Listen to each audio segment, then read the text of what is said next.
Alright guys, Richard Scatlin from Remountain Horsemanship. You'll have to excuse my dirty horses. We got pounded last night by rain, so of course they had to go out and roll in the mud.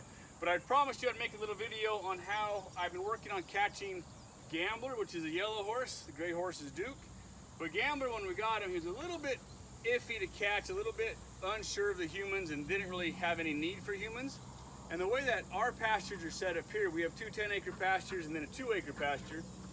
And we do fence feeding. So when we come out, feeding for us is set up for our convenience. So when we come out, we just dump food over the fence into the bucket, so it makes it easier for us. But training wise, it doesn't really do anything for the horses.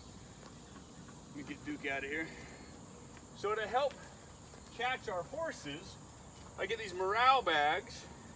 Make sure this one's for Gambler. I get these morale bags, and on Gambler, who was a little bit sketchy to catch, I leave a breakaway halter on him so it's easier to get a hold of him. And then in order for him to get his food, he has to let me catch him. Okay, rub on him a little bit, and then he has to let me put the feed bag over his face. So if he wants his feed, and he's still a little bit unsure about it, there he goes, there he goes. But if he wants his feed, then he has to allow himself to be caught, have that human interaction, and then he gets his feed. The problem with feeding when it's convenient, or how it's convenient for the human, is we just walk over the fence, throw the feed into the bucket, and then walk off, and there's no interaction for the horse. So the horse doesn't have a need to have that human interaction in order to get fed. So this way, he has to get caught, he has to get rubbed on, he has to have that human interaction, and then he gets his grain.